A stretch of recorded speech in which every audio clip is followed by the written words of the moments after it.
ہمیشہ لکھے وصف دندان یار، قلم اپنا موتی پرویا کیا۔ اب اس کا میں نے آپ کو معنی بتایا۔ رخ کا مطلب ہوتا ہے چہرہ، زلف یعنی جو محبوب کے بال ہیں گیسو۔ تو آگے والا جو ہم شعر کا مطالعہ کریں گے، ہمیشہ لکھے وصف دندان یار، قلم اپنا موتی پرویا کیا۔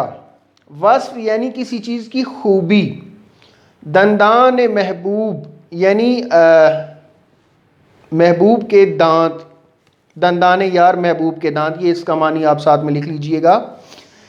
تو اس میں دوسرے شعر میں شاعر یہ کہہ رہا ہے کہ میرے پاس وہ خوبی نہیں ہے کہ میں اپنے محبوب کے دانتوں کی جو ایک خوبی ہے وہ کس انداز سے لکھ پاؤں، میرے اندر وہ الفاظ کا ذخیرہ میرے پاس نہیں ہے کہ میرے محبوب کے دانت اس طرح روشن اور چمکدار ہیں۔ قلم اپنا موتی پرویا کیا، کہہ رہا ہے کہ میرے قلم کے اندر وہ جس طرح آپ کہتے ہیں نا کہ چیزوں کو موتی میں پرو دیا یا لڑی کو موتی میں پرو دیا، اسی طرح میں شاعر یہ کہنا چاہ رہا ہے کہ میرے محبوب کے دانت جو ہیں وہ موتی میں پرونے کی طرح ہیں۔ مثلاً کہ جب وہ اپنے قلم سے لکھتا ہے تو وہ اس کے موتی کی طرح پرو دیتا ہے۔ تو اس میں چونکہ آتش غزل گو شاعر ہیں، ان کی شاعری کے اندر میں نے آپ کو پہلے بتایا تغزل کا عنصر نمایاں ہے، اور وہ اپنے محبوب کے متعلق جو اس میں شاعری کر رہے ہیں وہ ان کی خالص شاعرانہ مزاج کے حامل شاعری ہے، چونکہ وہ فی البدی شعر کہنے کی ان کے اندر اللہ تعالیٰ نے صلاحیت رکھی ہے، یعنی کہ وہ خود بخود ہی منظر کو دیکھ کے شعر کہہ لیتے ہیں۔ اب آگے، کہوں کیا ہوئی عمر کیوں کر بسر، میں جاگا کیا بخت سویا کیا۔ بخت کا مطلب ہے قسمت۔ اب اس میں شاعر یہ کہنا چاہ رہا ہے کہ حالات کچھ اس طرح ہو گئے تھے کہ میری عمر جو ہے وہ ساری زندگی جاگنے میں ہی گزر گئی، میرا بخت کہاں سویا تھا، کہ مثلاً کہ میری تو یہ خواہش تھی کہ میرے محبوب کا مجھے دیدار ہو جائے، تو یہی میری قسمت اور یہی میرا سارا کچھ ہے۔ لیکن وہ کہہ رہا ہے کہ ساری عمر تو میری جاگتے جاگتے گزر گئی، لیکن وہ میری قسمت کا ستارہ ہی نہیں جاگا، یا میری جو قسمت ہے وہ جاگی نہیں کہ میں اپنے محبوب کو دیکھ پاؤں۔ تو اسی طرح نازکی اس کے لب کی کیا کہیے، پنکھڑی ایک گلاب کی سی ہے۔ تو یہ محبوب کے حوالے کا آپ شعر لکھ سکتے ہیں۔ آگے وہ کہہ رہا ہے کہ رہی سبز بے فکر کشت سخن، کشت سخن یعنی شاعری کی کھیتی، نہ جوتا کیا نہ میں نے بویا کیا۔ اب اس میں شاعر یہ اس کے اندر صنعت تضاد کا استعمال ہوا ہے، مثلاً جوتا اور بویا۔ مثلاً کہ آپ کسی بھی کوئی بھی بیج لگاتے ہیں تو اس کو بونا اور جوتا یعنی کہ کوئی بھی کام کر رہے ہیں تو اس کے لیے آپ جو مثلاً کہ آپ جانور وغیرہ ہیں اس کو جوتے ہیں یا کوئی بھی بیج وغیرہ بوتے ہیں، تو اس میں صنعت تضاد کا استعمال ہوا ہے۔ تو اس میں شاعر یہ بتانا چاہ رہا ہے کہ رہی سبز بے فکر کشت سخن، نہ جوتا کیا میں نہ بویا کیا۔ شاعر اس میں یہ کہنا چاہ رہا ہے کہ میں نے ساری زندگی شاعری کی ہے، چونکہ میں نے آپ کو پہلے بتایا فی البدی شاعر تھے، اور کوئی بھی منظر دیکھتے تھے تو اس کے متعلق شعر کہہ لیتے تھے۔ تو اس میں وہ کہہ رہا ہے کہ جو میری شاعری کی کھیتی ہے، میں نے بویا ہی وہی کچھ ہے جو میں اس کو کاٹ لوں یا جو لوں۔ مثلاً کہ وہ کہہ رہا ہے کہ میں نے ساری زندگی جو شاعری کی اپنے محبوب کے اوپر کی ہے، اس کے متعلق شاعری کی ہے۔ تو اس میں آگے والا جو ہم شعر پڑھیں گے، برہمن کو باتوں کی حسرت رہی، خدا نے بتوں کو نہ گویا کیا۔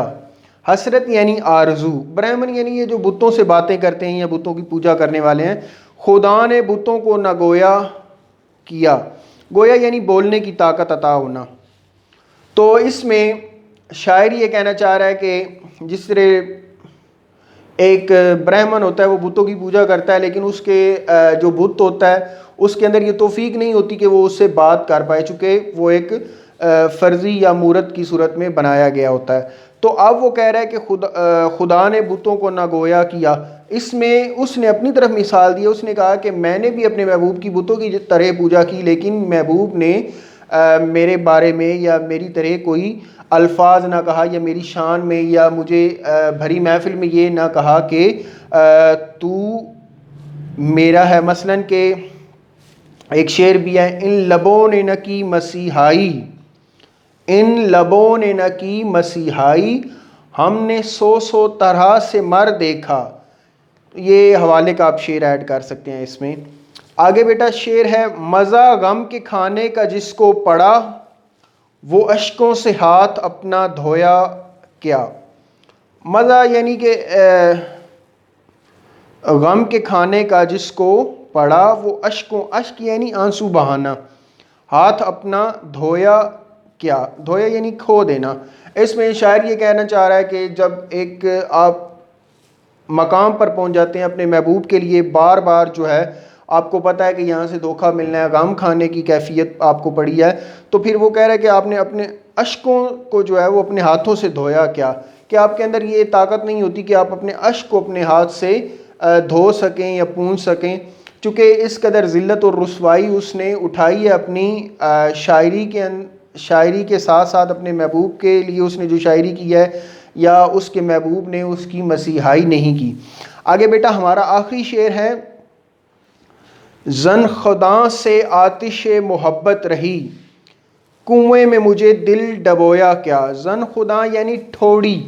اس نے محبوب کے، جس کو انگریزی میں آپ لوگ ڈمپل کہتے ہیں، یعنی کہ یہاں پر جو چاہے زکن یعنی ٹھوڑی کا کنواں. بعض اوقات انسانی جو وجود ہوتا ہے، بعض انسانوں کے یہاں پر ٹھوڑی کے نیچے ایک تھوڑا سا زن خدا یعنی چاہے زکن یعنی ٹھوڑی کا کنواں موجود ہوتا ہے، جس کو انگریزی میں ڈمپل کہا جاتا ہے. تو اس میں آتش کا تخلص استعمال ہوا ہے، تو اس کو ہم غزل کا مقطع کہیں گے. مقطع کے مطلب ہے کاٹنے کے. تو اس میں شاعر نے اپنا تخلص استعمال کیا ہے. تو شاعر یہ کہنا چاہ رہا ہے کہ مجھے تو جو محبت ہوئی ہے محبوب کے زن چاہے زکن یعنی زن خدا یعنی ٹھوڑی کے نیچے جو اس کا کنواں ہے، مجھے تو اس میں بے انتہا محبت رہی.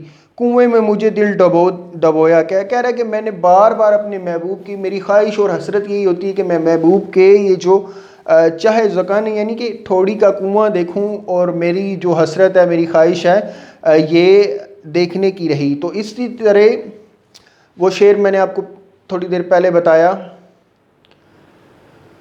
کہ